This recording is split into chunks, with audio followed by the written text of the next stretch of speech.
build more effective dams. I think a bigger dam is more effective, Tyler. You know, Not necessarily. necessarily. Not necessarily, bro. You gotta be on the same team with me, man. Well, what are you doing sitting over there? I'm trying to mess them up. Man, he's flanking us. Well, there's talk now, I guess, of actually putting a fish passage facility on Grand Coulee, which they never did. Like the famous remark of the, well, that might have been the Corps of Engineers. They were dragged kicking and screaming into putting any fish ladders on there at all. You know, the famous remark by the general, the commanding officer in the Portland division of the Corps of Engineers, he famously remarked, "I'm not a nursemaid to fish. I'm not going to be a nursemaid to fish. You know, I'm here to build a dam. I'm not going to worry about the fish." You know, so anyway, but there was a lot of pressure finally. But imagine if Bonneville, right? If the lowermost dam, originally, the original plan had no fish ladder in it, right? And the fish ladder added, I think, another $20 million to the cost. But anyway, now they're talking. They didn't put a fish ladder on Grand Coulee because they said it was too big of the dam is just too tall, and they'd never heard of anybody building such a fish ladder. But now they know they could have. They would have just had to start it, you know, much farther. They would have if they were really, really long fish ladder. But they could have built one on there. Would the fish even be able to survive? Well, remember, the fish ladders are only good for adults. There's no safe way to transport a juvenile down-migrating smolt, a juvenile salmon. There's no safe way for them to get over the dam. There's just no safe way. So we'd have to create a totally new system of fish ladders. Well, you know, actually there have been these really wacky proposals. Somebody proposed digging a whole new river right next to the Snake and the Columbia, and then allowing all the salmon to go down that way and bypass all the dams in their own little chute, you know, going all over. Anyway, there have been all these wacky ideas, but all of them have been rejected because, you know, there's no way to solve this salmon problem short of putting the river back to the conditions more or less closer to the conditions in which these fish evolved, you know. Right now the river's so slow that, you know, it's so completely different than the conditions that they evolved in. I'm glad you bring it up because from the deep ecologist perspective, the Earth's rotation is actually slowed down because of these dams. So we actually changed the Earth's rotation. Not only that, but there's an oscillation in the, you know, like when you put your sneakers in the spin cycle of the washing machine and you're washing, and boom, right? There's a little, right? It oscillates. It's not that bad, thankfully, but it's visible from outer space. There's so much water impounded in the northern hemisphere. That's what Tyler's getting at. There's so much water impounded in the northern hemisphere that it's set the Earth out of balance, and there's little oscillation that is observable from outer space as a result of all these dams. What's that? It's called the moment of inertia. Okay. Wow. But, you know, right here is the last free-flowing section, right? And these are some of the factual points, you know, that I'm sure, you know, these guys are all on top of, but 400,000 average every year are observed spawning. 400,000 adult Chinook, the really valuable upriver Chinook, you know, 400,000. So imagine if these dams were out, right? The same thing would be occurring here in probably even greater numbers, right? So the river floor itself right here is an extremely important spawning habitat, and then all these tributaries, of course, have thousands of miles of spawning and rearing habitat in them too. And 40% of basin-wide Chinook production took place here in the Snake River watershed. So when we're talking about removing these 4 lower Snake dams, we're talking about one action, one fell swoop, right? Restoring, doing the most we can do, right? If there's only one thing we can do, that would be it. That would produce by far the most benefit. Anyway, supposedly. So, well, we have more, right? Obviously, some people have more work prepared, and you guys want to keep going. So, we've dealt with have the anthropocentric pro-dam communities people spoken out? They have, right? Yeah, you guys have. Not all of us. We haven't all spoken. I think there's 2 more. Okay. Well, is that fair? Do you guys want to let them lay out some more practical reasons why dam removal is a bad idea? And then we'll go on to our more than anthropocentric environmentalists. Does that sound all right? Okay. So if you guys want to fill in more of your argument for anthropocentric reasons, then go for it. So I wanted to make a quick point that dams prevent flooding, so which can potentially save millions of dollars and a lot of lives. So we should remember that. What should we remember? dams help prevent flooding. Do these four, do these No, dams they serve cause flood flooding. control No, functions? they cause flooding.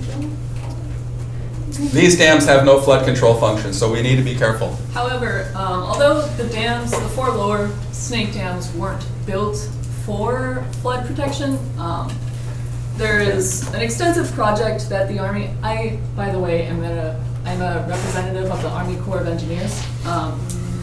But in Lewiston, Idaho, which is heavily affected by, I think, the lower Granite.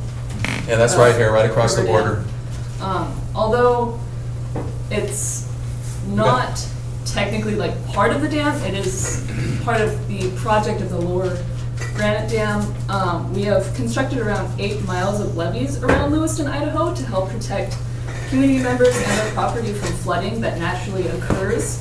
Okay. And since the construction of those levees, they have prevented more than $33.95 million estimated dollars in potential flood damages to date.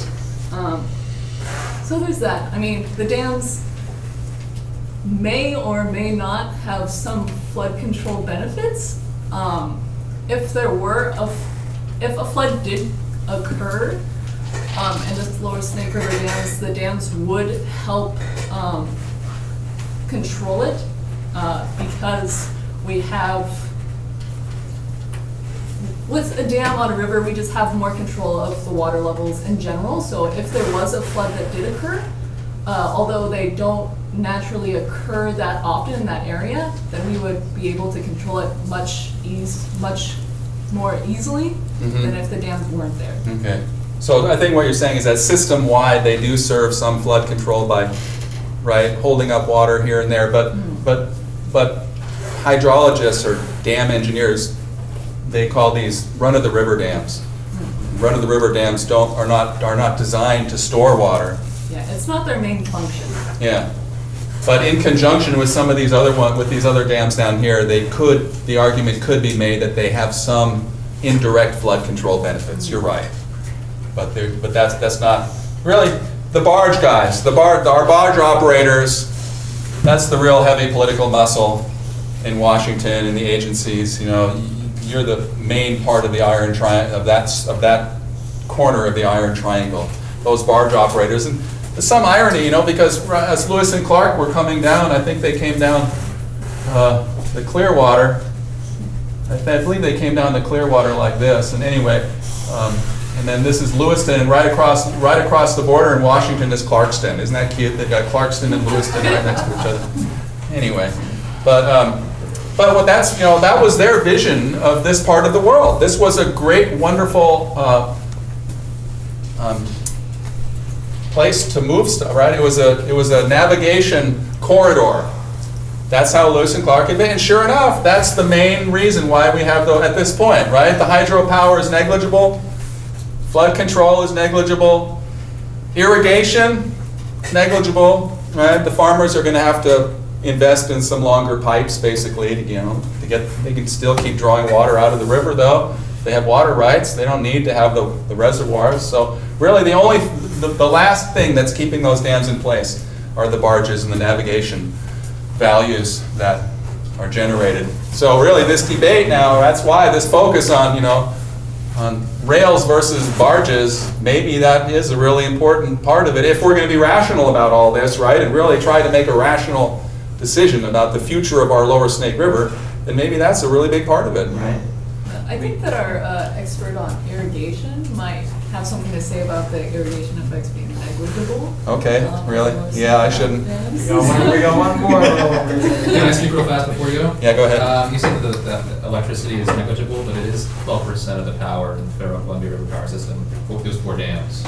I don't think over 10% is negligible. That's 12%, okay, I've heard 4%, right? Yeah. I'll give it to irrigation guy. Yeah, go My name ahead. is Tim Meadows, and I'm a farmer above Ice Harbor Dam, and I don't know about fish. And I don't know about the running the river, and I don't know about dams, but I know about farming. And I grow trees. We're talking about bringing trees back, and that's what I grow. I grow apple trees. And I use the majority, I'm here representing all 12 of the big farms above the Ice Harbor Dam, and we take irrigation out of the water to support the Ice Harbor Dam. And we employ a lot of people, and I'm here on their behalf, the people. I believe that it is our duty to steward the land, to do better. What was there before the farmers got there, it was dry. There were no trees. There was no carbon sequestration, as you guys say. It was barren land. And we brought life to that land with this water.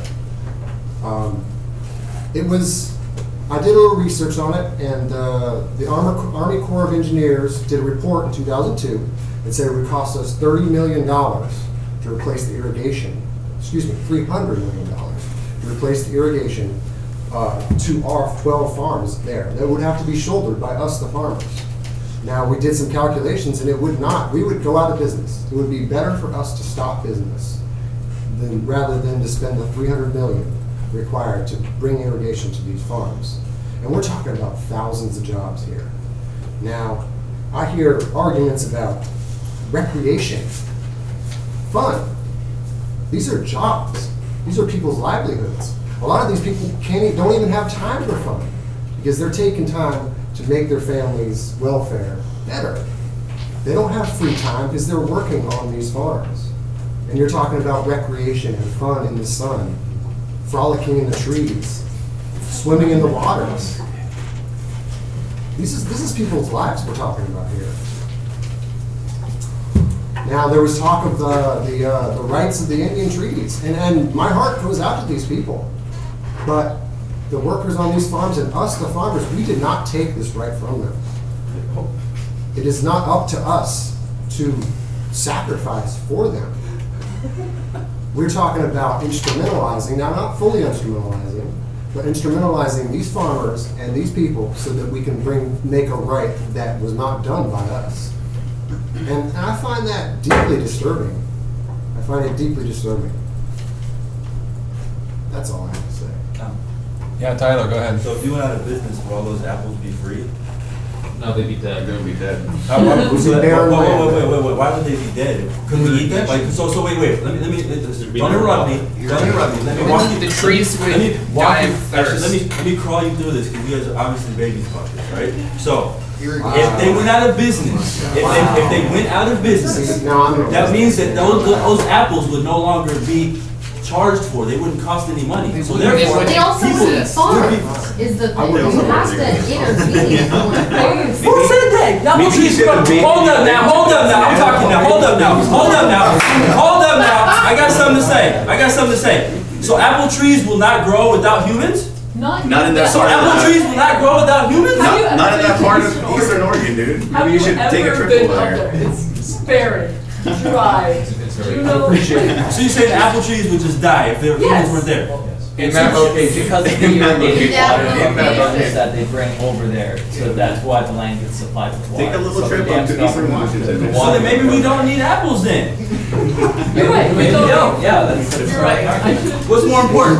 So what's more important, apples or fishes? Fish. Thank you. I'm done. No, I was correcting you, that's a plural singular.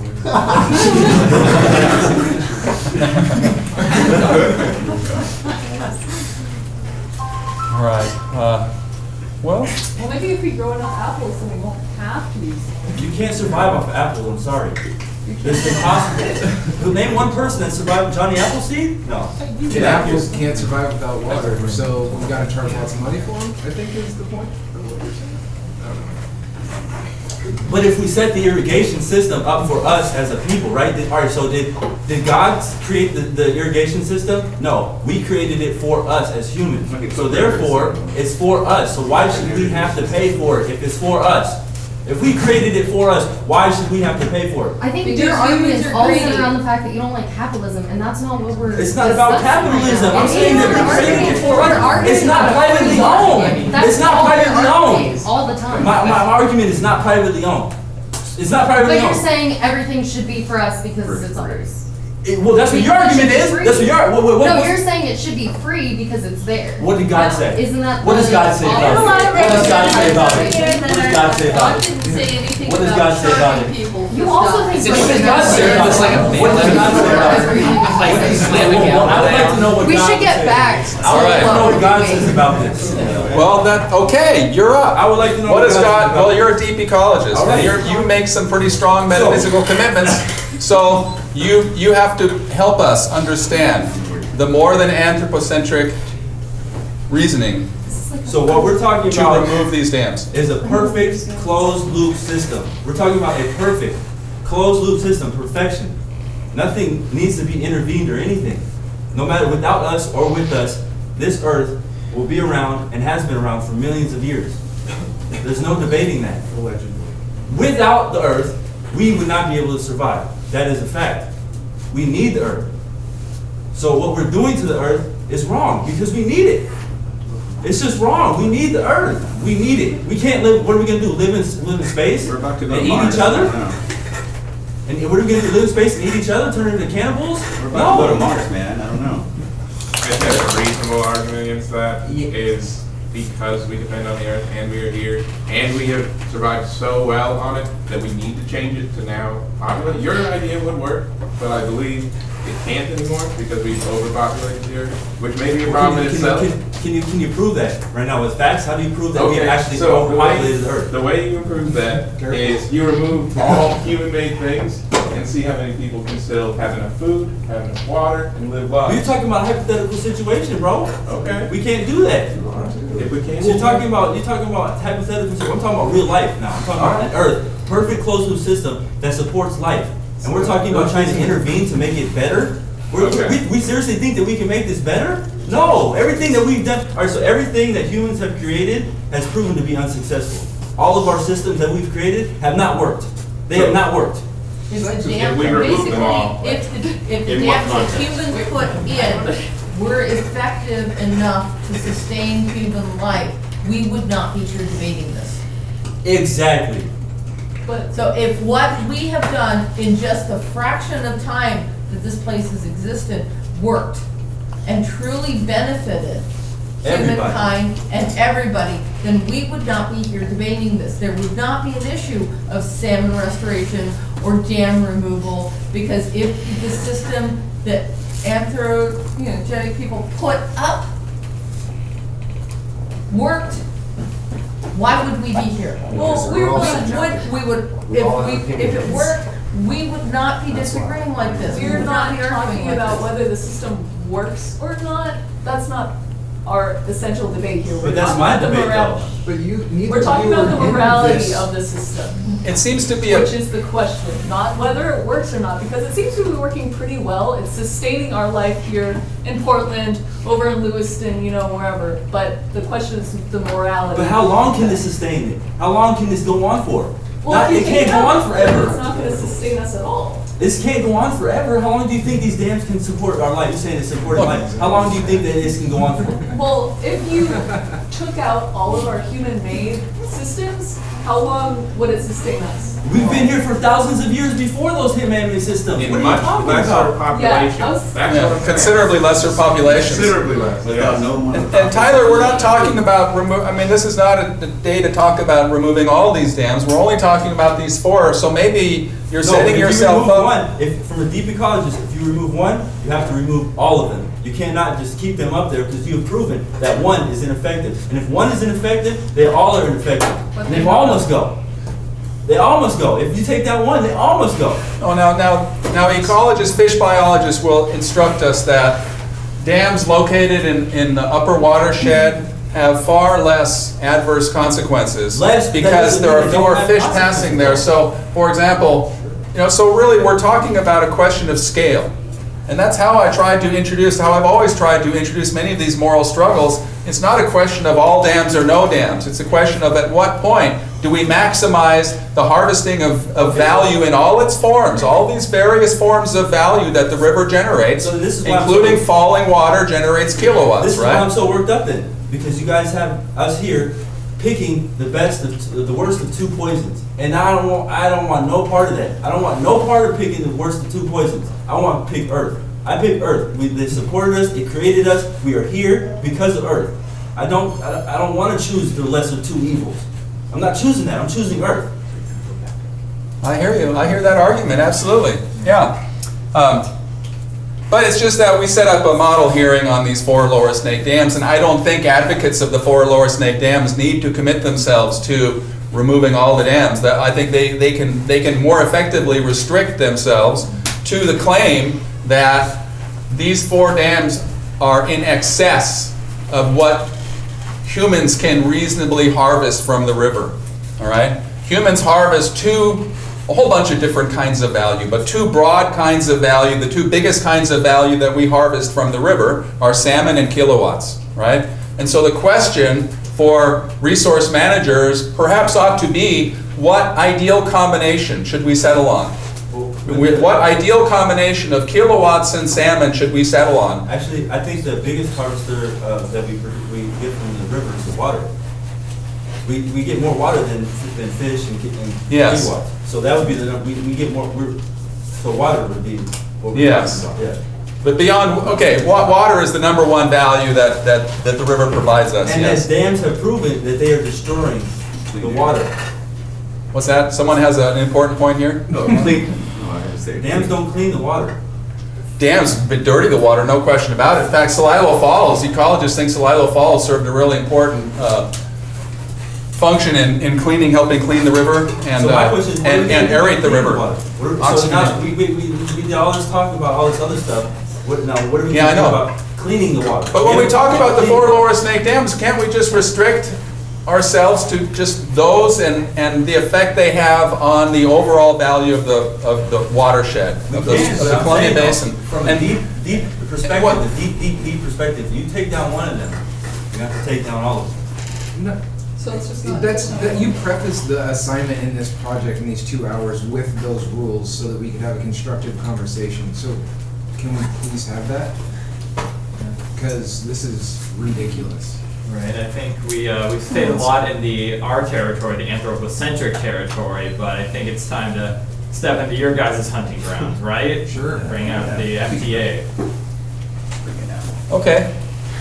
Yeah, Paytar. I just kind of want to say, considering, one last thing on anthropocentric is, I went over, Aldo Leopold and, Group B conservationism, and really, when considering what's best for us, we have to consider, and the community, families, we have to ask, what is community? What does it expand to? Is it just us, or is it just the world that's around us? And, the animals, the wildlife, the water, everything like that. So, when you consider looking at some of the research, I saw the salmon life has dwindled, but it is still stable. So you could say that it's still stable, but but some of the issues from that is also it's messing with other forms of life, like the whales that are in Puget Sound.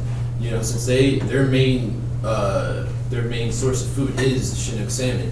So since that's been running out, they've been having to they've been diving down. They've been looking for other forms of food sustenance. They're at the top of the food chain. They need to eat, so they go down. They've been eating a lot of bottom fish. And that's also been causing distortions within, those hierarchies and food chains.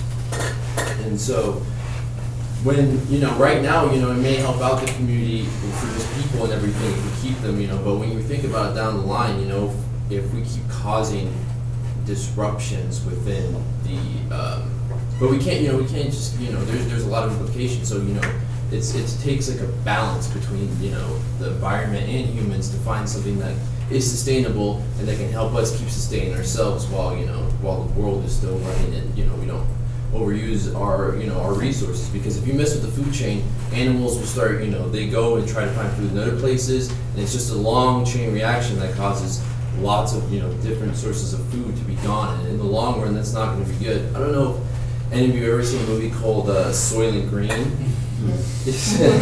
So that's something that it right now it's a science fiction movie, but that really, and the premise of that is all the resources have been used, and it turns into when people die, they get turned into this food called Soylent Green, and everyone has to eat people for protein, and that it is far away. But when you think about it, though, it's not if we keep messing with our environment. But we also we can't just uproot everything and destroy everything at the same time, because that would cause disruptions within, you know, the human community, and if that happens, then we can't get as much done, and, you know, it takes working together.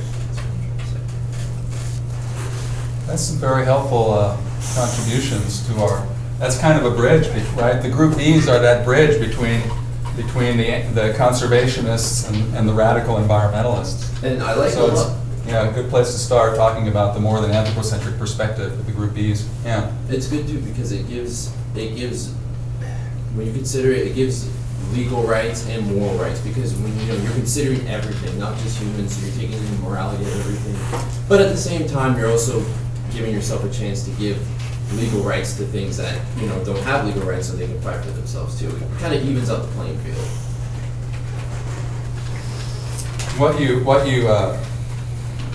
Your reasoning sounded to me like Collicutt. You know, you sound like, I mean, we could use Collicutt's second order principles too to help resolve this, right? But you point out community is important, but we need to think of the wider, more than human community, in which our human community is nested, and long term the future isn't so bright, perhaps. Short term it might seem good, but long term, okay. Is that also E.O. Wilson? And Norton too, yeah. Yeah, are they both big anthropocentric? Yeah, go ahead. Just another point on the community level of the salmon populations. So the nitrogen cycle in our northwest forests are based on like the biomass load that gets brought up to the river and deposited on the shores. So the nitrogen that comes from fish flesh fertilizes all of our forests, and if you reduce the population to 5% of ancestral levels, then it should follow that over time the whole biotic community will be reduced to a correlating level of biomass. So if you, by not supplementing the salmon populations, you're essentially strangling like the entire ecosystem of the Pacific Northwest and the whole watershed. So it has huge cascading effects, but they're you know, could be 1,000 years down the line. You can't really do a study on it, you just kind of have to make an inference based on principles of biology and stuff. Yeah, and forest fires. I'm hearing, listening to you right now, what's happening, you know, the nitrogen cycle has been choked off. And so these forests on the western slope of the Rockies aren't getting their nutrition, and they're slowly dying, which makes that forest more vulnerable to fire. And another, I believe that pine beetles are actually the major cause of that, as opposed to the nitrogen cycle. And then It's because the trees are unhealthy.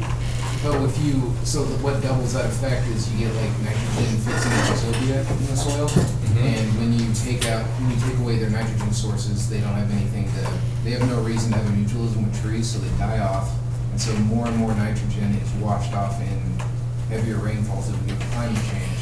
So the less nitrogen you put in the system, the less nitrogen you can keep in the system kind of away. So if you don't keep it up, it could end, like literally end. That's what I'm trying to say. It's bad. These are some of the smaller details in this great closed system that Tyler was referring to earlier, right? There's this amazing system that has been functioning quite well for millions of years. Most of the elements of that system were in place long before a human being ever set foot around here, right? And it was all, you know, you could say perfectly balanced. And disrupting that is not only catastrophic for humans, but just, it seems like not something that an enlightened society that cares about itself even would do, right? That's kind of the deep ecology argument, isn't it? And since it's like up for debate, it seems like it's kind of a non-vital human need to have these dams, like in total, which is like the Reagan deontological argument, where total instrumentalization of the salmon themselves is only viable if it's putting basically it's because of facts like that destabilizing the water in general, and we're arguing against a non-vital human need, so it just doesn't morally make sense. You have a very high maintenance lifestyle. It's pretty nice. Right.